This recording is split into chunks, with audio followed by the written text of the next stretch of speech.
Hi,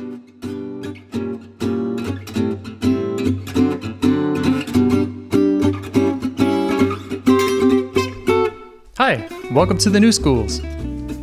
Today's guest, Victoria Ransom, is the founder and CEO of the world's first co-learning network that fully replaces regular school. Prisma is a startup providing a unique live learning platform for 4th through 8th graders.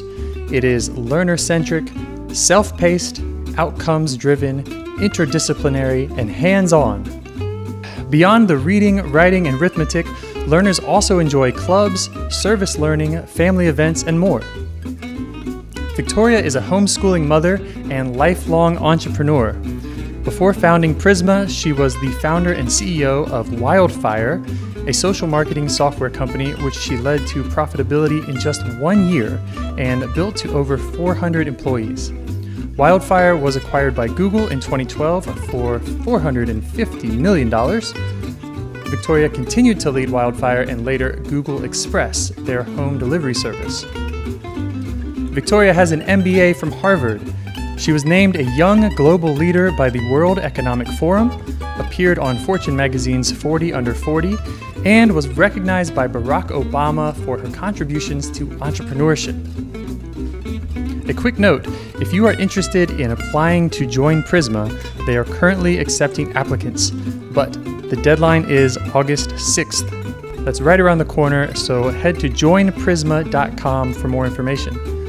And now here to discuss Prisma and how you can replace traditional schooling without doing it all yourself, your host, Shannon Falkenstein and Victoria Ransom.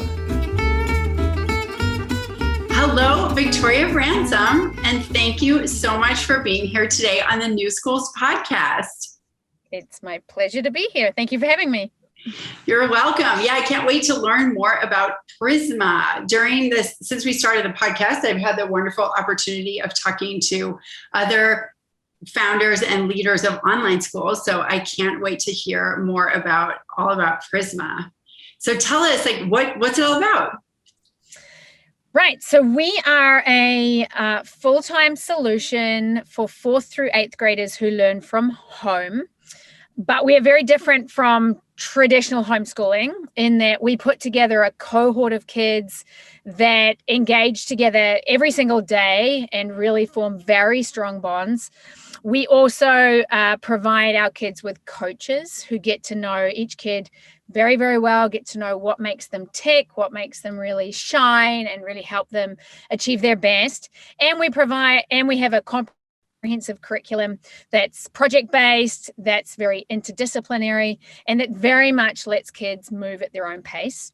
So we're not traditional homeschooling, but we're also certainly not traditional online schooling, which I think tends to look a lot like sort of traditional public schooling, but it's online. So there's grades and there's lectures and there's textbooks. They may be electronic textbooks, but they still kind of look like textbooks.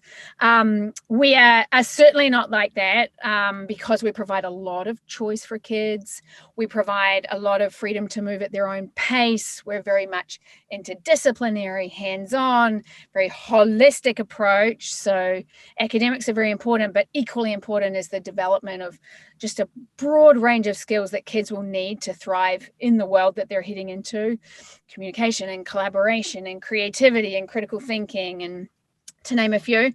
So we think we've really created something quite different, which is an approach to learning that has the flexibility and freedom of a homeschool online kind of model, but with a very supportive community and with a very flexible, customized to the interests and needs of the child, very interdisciplinary approach.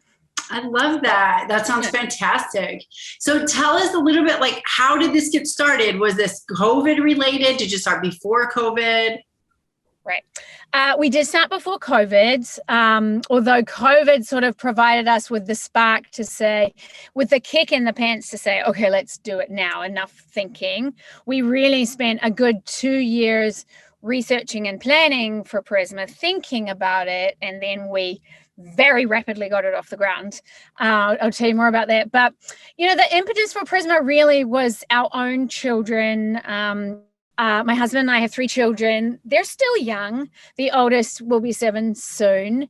But as we started to think about her education, there are a couple of things we wanted to solve for. One is we have arranged our own lives to be pretty flexible, and we suddenly realized, oh my goodness, school's not flexible at all. And so there was that. And then the other thing is we live in the Bay Area, San Francisco Bay Area, where the schools are fantastic. So there's no complaints about quality of schools, but they're just very high pressure. And you hear about so many kids that are stressed out, anxious, low self-esteem, very little intrinsic motivation. And we just thought there's got to be a better way.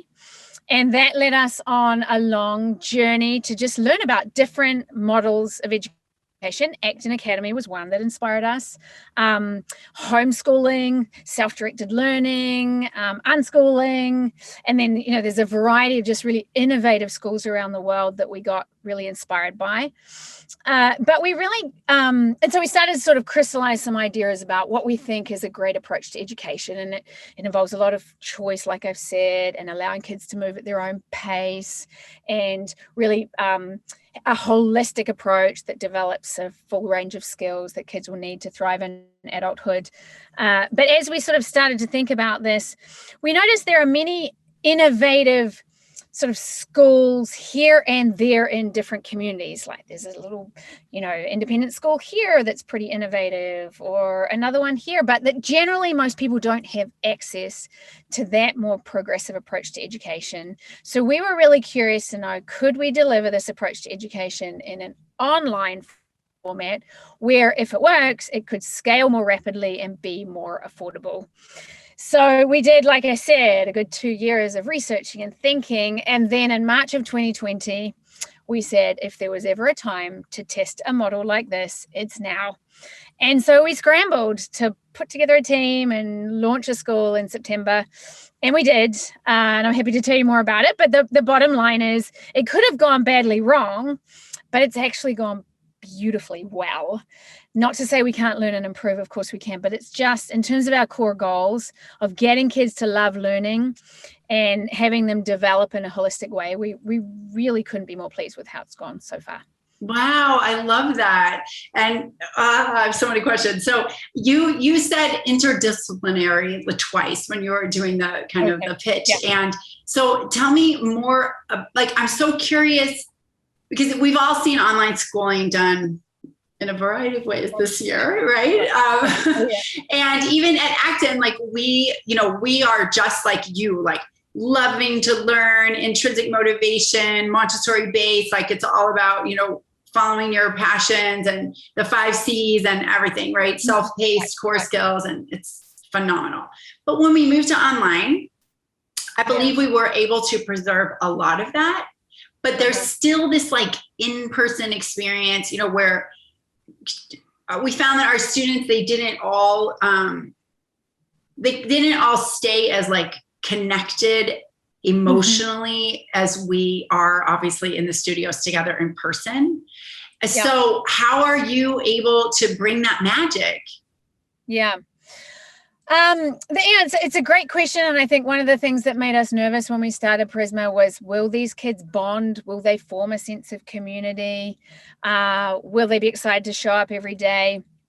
And I think the answer is yes. And in fact, we surveyed kids at the beginning of the year and said, how much do you love learning? And we just surveyed them again. And every single kid has grown, and in most cases substantially, in terms of how much they love learning, except the kids that already loved it 5 out of 5. So kind of prove on great. That.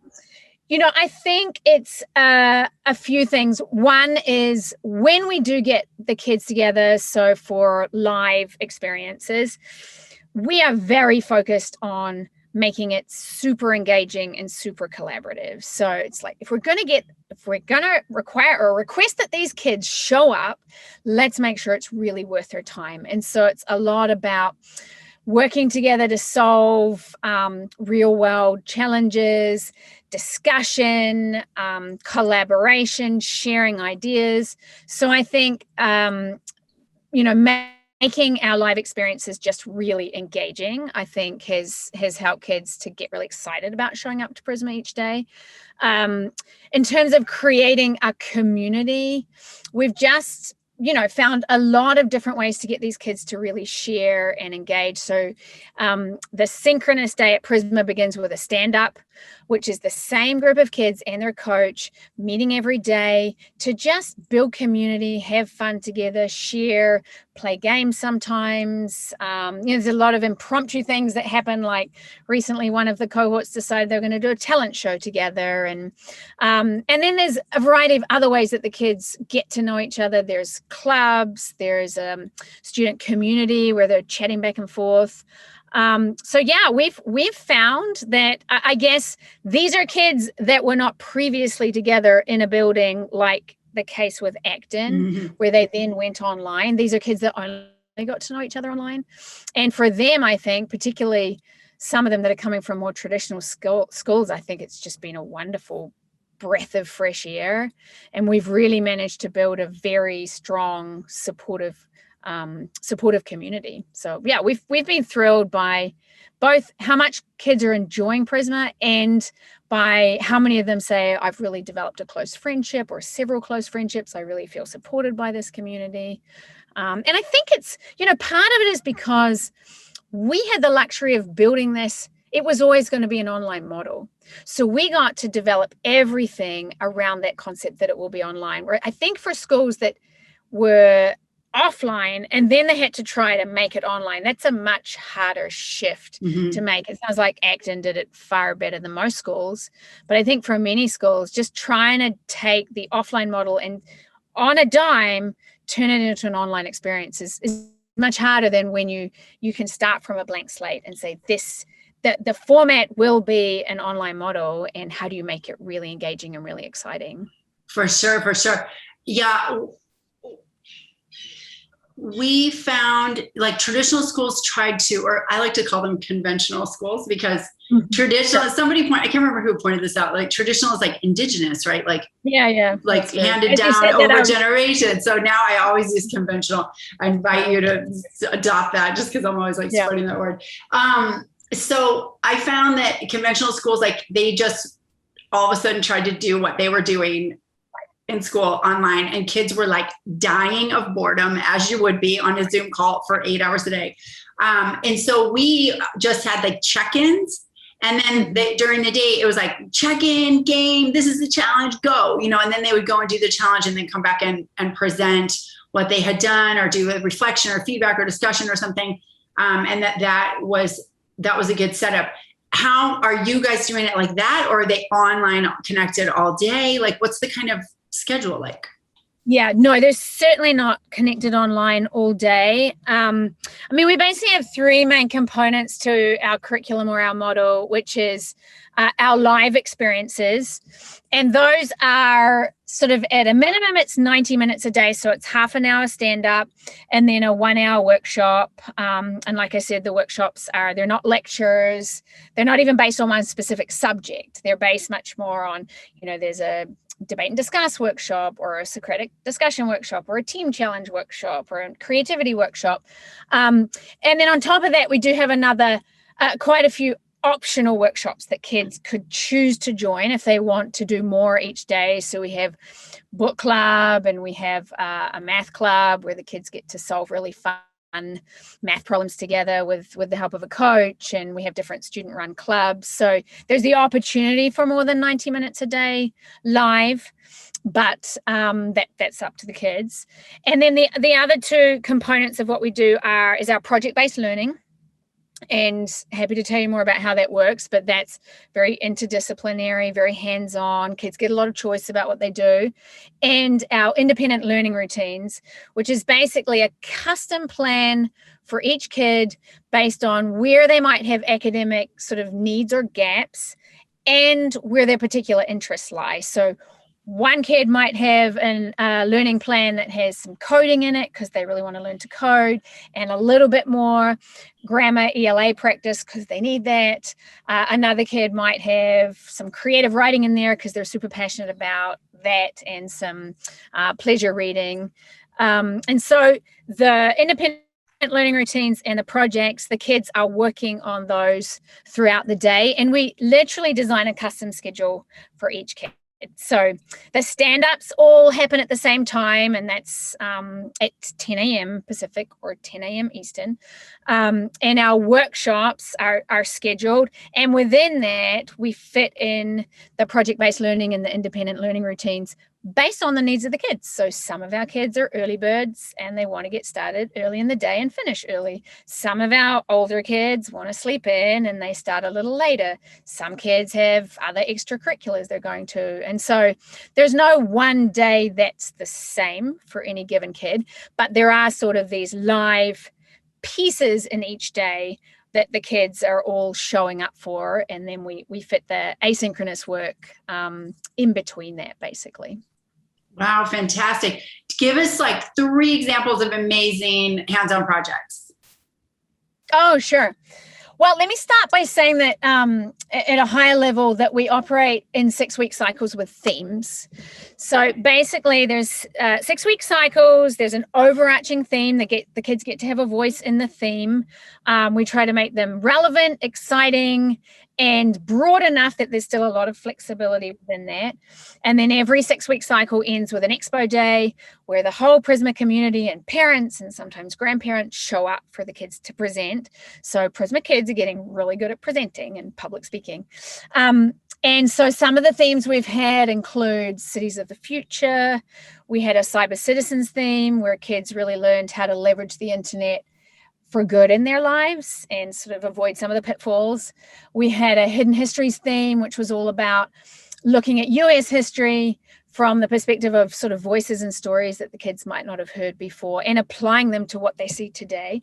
And we actually just today had Expo Day for our Inventors Studio theme, which I loved, where the kids became real inventors and we really taught them about the design thinking process. So they had to think about what problem were they going to solve, who was their target market, they had to interview the target market, they had to prototype, they had to iterate based on feedback and so on and so forth. And then within the themes, there are projects that the kids choose from. I think one thing we've learned at Prisma is it is good to give kids, especially 4th through 8th graders, some amount of scaffolding. It's not sort of like do whatever you want. That's overwhelming for many kids, if not most kids at that age. So within, let's say something like Cities of the Future, the kids spend their first week just exploring the general theme. So we've curated a whole library of videos and podcasts and articles and interactive games and things about that theme. Every kid has a different goal in terms of how many resources they need to peruse. They write reflections on them, and that's week 1 of the projects. Week 2, they're doing a bunch of little mini projects that we've created that could, with Cities of the Future, for example, range from creating your own water rocket to coming up with a disaster readiness plan for your family or recording your own little TED talk. And then they jump into their main projects, which they do for the remaining weeks of the cycle. And those range from kids got to build their own city on Mars, and they were tasked with basically coming up with a marketing pitch for why someone should want to live in their city. So not only were they learning about space, but they were learning about cities, like what kind of governance system will your city have? What kind of jobs will it have? What kind of schooling system will it have? In that same cycle, kids were able to learn about environmentally friendly building techniques. They were asked to come up with their own building, create a prototype of that. So some kids used real materials, some kids used Minecraft, and then they had to write a proposal to their city council for why their building deserved to get funding. And in that same cycle, there was a public art badge where kids got to learn about the importance of art in cities and come up with their own art piece and write a really robust and meaningful artist statement. So, that's just an example. There were a number of other projects that kids could choose from in that cycle, but we try to make them interdisciplinary, hands-on, and tied to the real world. The one thing we never want to hear from Prisma kids is, why am I doing this? Yeah. When will I ever When am I going to use this? Yeah. Right. Yeah. I often hear that, and I'm not surprised. Yeah. It's a great question. That's right. Very relevant question. Yeah. Exactly. Yeah. Oh, that's so great. It's so similar. We just did an underwater development quest. So it was like, okay, it was like some scenario, and then we had to live, it's like, you're going to have to live underwater. So what are all the things you have to think about to do that? So it's similar to your like living in outer space. And they came up with, the little ones came up with an invention of how to breathe underwater. So they did all these, like submarines or like these masks and things. And then the older ones did like a development pitch, like this is what the housing is going to look like in the school, everything you just said, but except for it was for underwater. Yeah. It's so similar. Right. It's really great. Really, really great. So, that just sounds really exciting. And tell me about, I feel like I talk on the new schools all the time, with innovators in education. And I think we all are sort of coming to the same ultimate conclusion, it's like, it sounds like all these things, it's like self-paced for core skills and hands-on projects, make it relevant, make it modern, and make it interdisciplinary. And like, it's all kind of similar. But then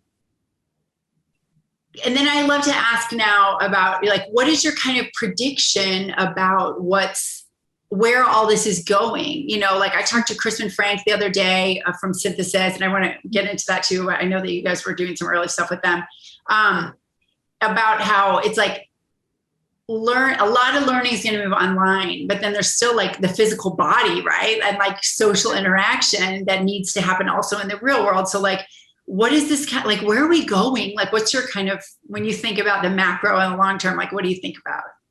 Mm-hmm. Yeah, I mean, I think, so first of all, I would say, I think no one school is right for every single child. So I don't think we're going in one direction and there's going to be one model. But I would agree that more innovative schools have a lot of similarities and similar approaches. I mean, one thing that I think will become more and more and more common, and we're certainly betting on that, is just that as work becomes more flexible. So work has been coming global for a long time, where you don't just go to work and interact with the people in your small community. For quite some time now, you've been interacting with people in all different places. What I think has suddenly jumped up a notch is the fact that you could work and live wherever you want and be flexible and maybe live in multiple places. Well, there's nothing more fixed and localized than school in its sort of conventional form, where you go to school in very fixed hours, there's a very fixed annual schedule, and you go with just the kids in your neighborhood. And so I think, will this suit everybody? No, but could it suit a lot of people, where you get to have a flexible model where you could still do your schooling no matter where you're living, and you get to connect with and get to know kids from all over the United States and all over the world. I think as more people get that opportunity in their work lives, they're going to want it in their kids' lives as well. And, we have Prisma families that they're sometimes in Mexico, they're sometimes in California, and they just tune in and continue their Prisma work. And it doesn't really matter where they are. They also just have more flexible days, so they can fit in extracurriculars when they want. They can spend more time with their family. If their parents are working from home, they can eat lunch together. So there's sort of more flexible lives, more flexible schooling, I think will become more and more common and more popular for those that are able to. The other thing I think will change over time is that the sort of stranglehold that college has on the education system will start to loosen. I think we're already seeing it a little bit with organizations like Lambda School, where you can get a really good job without needing to go to college. And the more that happens, then the more I think we start to break away from this hold of like, there's a certain way to get into college, and you have to get AP classes, and you have to have good test scores, and you have to have these extracurriculars, and you end up with kids that all look the same.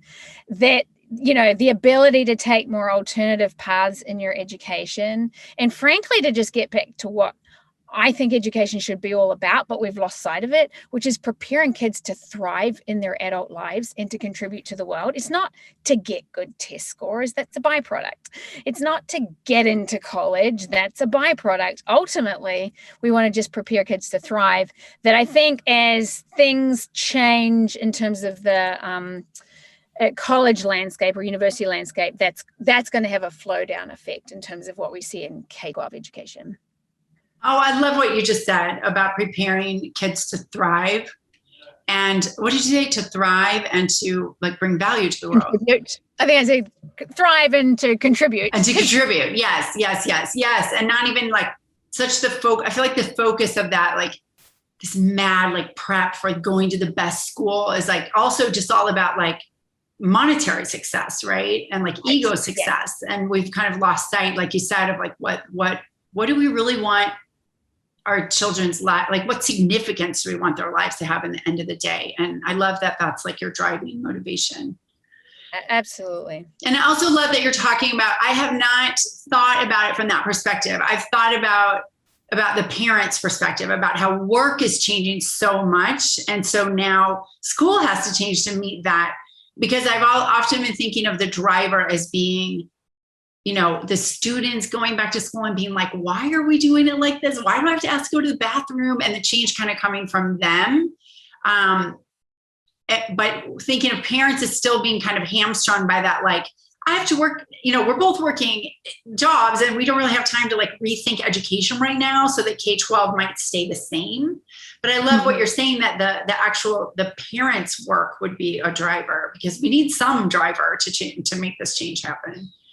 Yeah. And, you know, I'm talking all day long to prospective parents. And obviously the main narrative during this whole pandemic time was just online learning is a disaster, and parents are tearing their hair out and kids are falling behind. And sure, I mean, I know that happened. And I think it's a lot to do with the fact that how can you expect conventional school systems to just literally, in some cases, it was that the teachers had one weekend to prepare for distance learning. So no wonder it didn't work well. But within that, there were all kinds of kids and all kinds of families who said, you know what, this is working really well. Yes. Like kids that were able to just zoom ahead, or kids that weren't disrupted and distracted by what was happening in the classroom, or kids that socially felt so much less anxious than they used to, or kids even, you know, I'm talking to families where kids that had physical disabilities that made physically going to school really tough, and online learning was a breath of fresh air.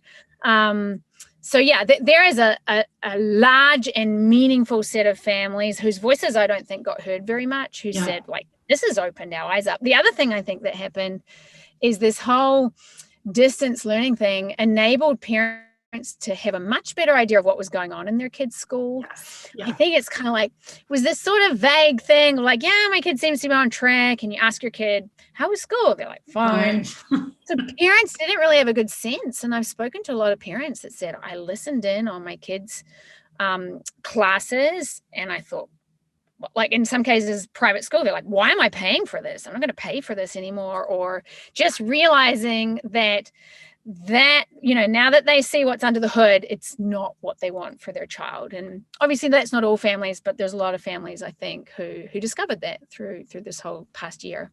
Yeah. Yeah. So you have 3 kids and none of them are in 4th grade yet, right? No, not yet. So no. How are they, what schooling are you choosing for them at this moment? Are you homeschooling, unschooling, Montessori schooling? What are you doing?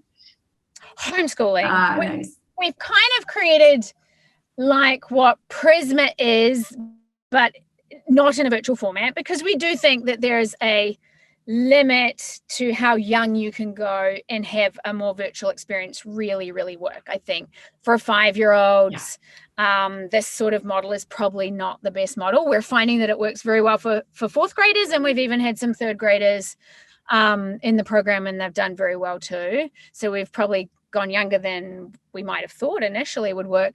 No, our daughter is the only one she's elementary school age, and we are homeschooling her and also getting together some other kids for her to join with 3 times a week. So it's kind of like what Prisma offers, with flexibility, freedom, the ability to go at your own pace, but also with a cohort where you get to learn and collaborate and share together and really build close bonds. Oh, that's wonderful. That's wonderful. And so you said you're sitting in the Bay Area. That's where you guys are located? Correct. Yes. Yeah. So tell me about synthesis. Like, I first heard of you guys through Claire Cummings, who works at Synthesis, and she said that you guys had offered Constellation or something to your learners. We did, yeah. It's one of our in one of our learning cycles, or a couple of our learning cycles, because as usual, Synthesis is, I guess, 8 weeks usually, and so it went over more than one learning cycle. We had our kids had the option to do Constellation, and we also did Art for All. We haven't done this past cycle, we didn't do Synthesis, but yeah, the kids really enjoyed it. I mean, it was a great way. It fit in very much with our collaboration, working in teams, solving problems. It fit really nicely. So it was a nice addition to some of our cycles that fit in really well. And Claire is one of our amazing coaches who, she's fabulous. She's just so dedicated, and she just understands. One of the really beautiful things about the Prisma model that has worked so well is this idea of a mentor coach. And that, that the idea is that the same coach is with the same kids for many years, rather than sort of conventional school where you get a teacher and you're just starting to sort of form bonds, and the teacher's just starting to really understand what makes you tick, and then you move on and get another teacher. At Prisma, the idea is that if the relationship's going well, we'd keep the same coach with the same mentee kids for several years. And it's just, our coaches are just sort of gushing about how wonderful it is that they really get to spend time one-on-one with their kids, really get to understand what excites them, what makes them tick, and sort of really unlock their abilities and their strengths, and really understand them, especially at that middle school age where kids, having a trusted adult figure beyond just parents is a really important thing at that age. And, we've seen, I think, I'm thinking of one learner that we say learners, not students. By the way, we do too. Who is not sort of the kid that loves academics, but she absolutely loves baking, and she's phenomenally good at it. And so that's where her coach has been able to really be creative and unlock learning opportunities that relate to baking, like creating a website. Well, when you create a website, you have to come up with a budget, you have to come up with pricing, you need to write the copy for your website. So there's some math, and there's some writing, and there's some research all built into that. But for her, she didn't even see it like schoolwork, because it was all related to a passion. And I think that's something that our coaches can really unlock. And Claire is, just a shining example of someone that really builds deep relationships with her mentee kid. Yeah, she sure is. So how do you find coaches, and what are you kind of looking for in a great coach? Yeah. Well, so when we first, I said we started Prisma, decided to pull the trigger and launch Prisma in March of 2020. So we had like 5 months to get our school off the ground, or our program off the ground. And one of the things we needed to do was find learning coaches. And so we put a job description out, and we got 1,500 applications. So we completely swamped. It actually was both a blessing and a curse, because we sort of had so many great candidates. We wanted to really study and review them all, but it was a huge job. So I guess what that told us is there's an awful lot of demand out there for educators that are looking for something different. We are looking for people that are really, really good at building relationships with kids, that are really good at giving really rich feedback, because we don't have grades at Prisma. And so much of what we do is it's a very iterative process of coaches giving constant written and verbal feedback to kids, which frankly we found is a great way to get kids to do their best work. And then we want coaches that are just very engaging facilitators, not presenters, because they're not the star of the show, but facilitating group activities, discussions, sort of knowing when to inject themselves at just the right time to ask just the right question, to get kids to think more deeply. So those are sort of the three main things that we're looking for. And we also have coaches that have just a good understanding of working with different kids across, our target grade levels, kids with special learning needs. So in all cases, we also have educators that just have deep experience in the educational field and working with that middle school age group. That's great. And then do you have a training program, or you kind of you just trust them and they independently do this? Is it kind of loose? Yeah. Is it very tight? How do you handle that?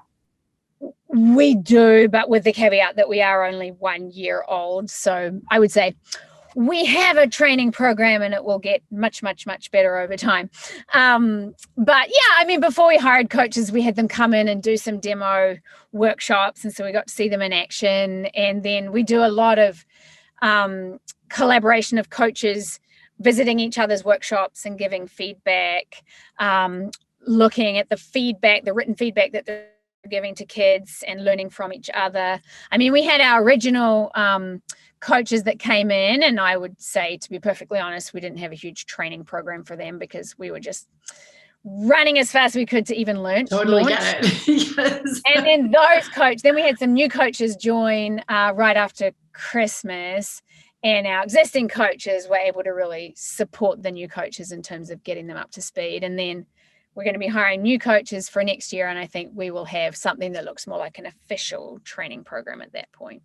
Yeah. Okay. And how big are you? How many students you guys have, and how much does it cost if I'm a curious parent? Oh, sure. Yeah. So we are still really small. We are a little over 40 kids, and that was deliberately so. When launching something new, we were much more focused on quality and really getting it right than getting lots of kids in the door. So that's what we're at now. We're actually seeing a ton of interest and demand. So we're definitely going to grow quite a bit next year. Although, again, we want to manage that growth. So we don't want to more than double. We're going to cap it at that, just because for now we're perfecting everything, getting it really right. And then we can think about sort of opening up to not having a cap on our growth. We cost $8,900 for the year, for the full year. You can actually choose to pay by cycle. Most of our families sign up for the whole year, but we have a few families that, given the way that they lead their lives, it's helpful for them to sign up for some cycles and then leave for a couple of cycles and come back in again. So there is the option to pay in that way. But yeah, our goal has been to make it, and I know Acton works really hard in this way too, but just to make it a lot more affordable than your typical private school. Yeah. And on top of that, I should mention we do have financial aid options. So we really work hard to accommodate everybody. So we say everybody should apply. Don't let our fees discourage anybody. And what is your sort of application process? There's a for written. Students. So there's a what we hope is a lightweight written application. We're really asking. We're wanting to understand two things. One, the sort of the philosophy and attitude of the family towards education. Obviously, that match needs to be there. If it's a family that's very rigidly into grades and sort of more conventional learning, then that's not going to be a good fit. And how do you determine that, Victoria? Well, we ask some questions in a written format, sort of what are your goals for education? Why are you interested in a Prisma education. And then we do, next step after the written application is a interview of sorts. It's a conversation. It's not an interview. Yeah. It's a conversation with the family, with the child, just to make sure we feel like, one, there's a good philosophical alignment, and two, that we genuinely are the right fit for the child. And that's the process. We ask when you apply to give a couple of work samples from the child, but that's just something that they already have on hand. We're not asking for kids to create anything new. So we're trying to make it as lightweight as we can. And are you open for admissions right now for fall? We are, yes. Wow. We're still admitting students. So we're spending a lot of time at the moment just having fun conversations with families who are rethinking what they want to do for next year in terms of education. That's amazing. So you guys right now are 4th grade through 8th grade. I know you don't have a typical Prisma student because you're only a year old, but what is kind of the prediction of what children will do, what learners will do for 9th grade through 12th grade? Yeah. Well, so we don't grow with the 8th graders? Not this year's 8th graders. I think pulling off a middle school and a high school within 1 year is a little too much. Yeah. We're very much getting demand. I mean, the families of the 8th graders and the ones that are going into 8th grade are really begging that we offer a high school offering. I think we would very much like to do that. It'll be a question of when we think we can do it justice. Because like I said, the number one goal is to provide a quality experience.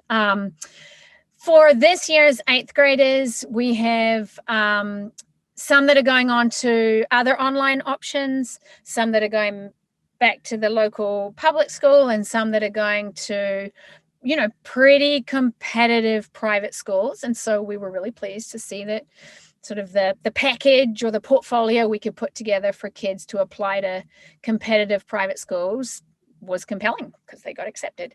Nice. So we're very excited to see what the kids, we're going to be tracking them closely to see what it's like to go from Prisma into their next step. But we're feeling really confident that they're well prepared for what they need to do.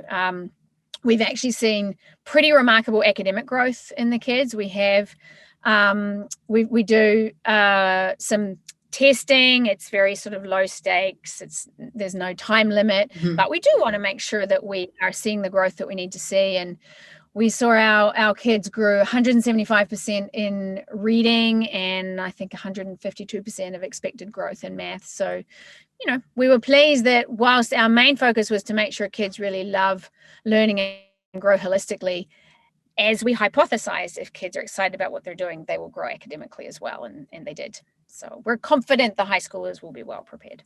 That's fantastic. So physical body, like this year, even though I felt like we did a great job at Acton, we couldn't bring the PE, like we couldn't, it was, so how are your students solving that problem of making sure that they're getting enough exercise and physical movement and free play?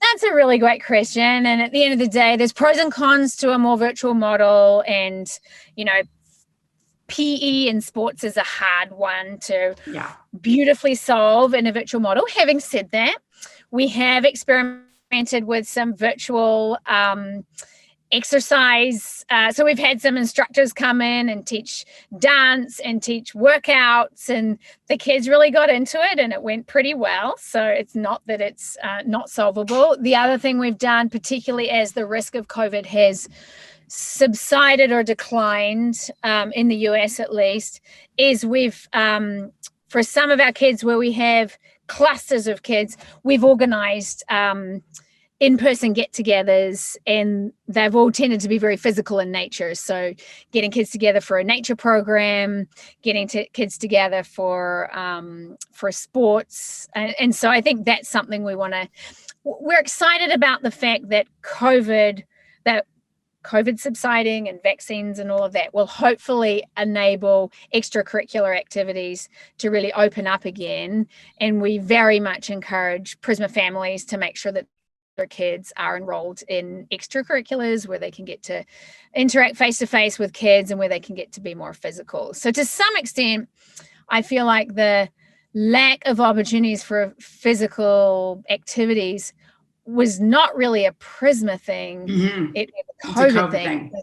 So many of the sports and other outlets that kids have were just not open to them, and that's going to open right back up. And if anything, Prisma kids have more time to get out and do sports and do physical things. So we're excited for that part of kids' lives to open up again.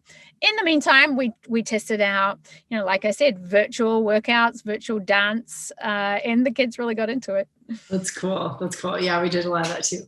So cool. Okay. Well, my ultimate question is, well, no, one before that is how are you geographically? Like, is it very geographically diverse? Do you have students from all over the world, learners from all over the world, or are you mostly US right now?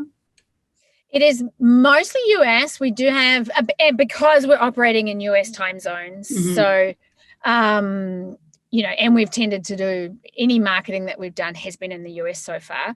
But we have some international kids. We have some kids in Europe that deal with the time zone. And we've had some kids in Brazil, and we're actually increasingly seeing kids, expat families in Latin America that we're hearing from. So it is predominantly US, but with a smattering of international, and we'd love for that to grow. And in terms of diversity in the US, kids are from all over, from Hawaii to Maine and everything in between. And it's actually been something we love about Prisma that we didn't really think that much about at the beginning, is just, when you think about conventional school, you really trained me to change my mind. You're doing great. I said students, not learners. I'm like, when you think about conventional school, it is sort of the most hyper-local thing you can think of, where kids from a very small geographic area all get together. And often, but not always, that tends to mean a lot of families that are all quite similar, that all think quite similar, that are often socioeconomically similar, that may be politically similar. And in this world that we're living in, getting people to mix with others just feels like, and to get out of their bubbles feels like such an important thing.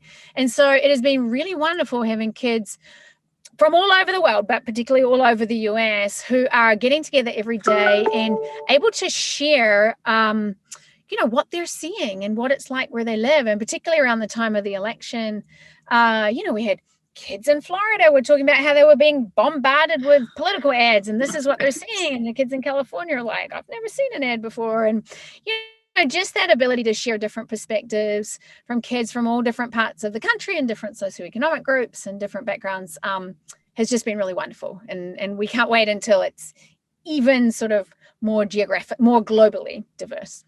That's awesome. So love it. So yeah, that's such a great point. I've learned so much from you here today. Thank you. And I hope our audience has too. So I always have this final question, which is, if you could offer a metaphor that compares conventional school to what Prisma is doing, what would you offer? Right. So I will confess that I thought you might ask that, and if you'd asked me on the spot, I probably would have blanked. But when I reflected on it briefly yesterday, the thing that came to mind is that conventional school is like paint by numbers, and Prisma is like freeform art or freeform painting. Paint by numbers, where it's like the design is there. It's like number 3, you need to paint blue, and number 2, you need to paint red. And I say that because paint by numbers in conventional school is much more, you get told what to do and how to do it, sort of, really growing your creativity and your innovative thinking and your passion. There's not as much room for that. And you're really rewarded for doing it just the way you were told to do. Whereas I think Prisma is much more like a blank canvas, and you get full freedom to sort of express your creativity, to express your passion, to really think outside of the box. It's much harder. It's harder to do that.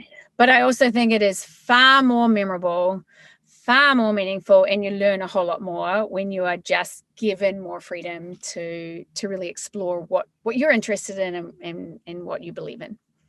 I love that.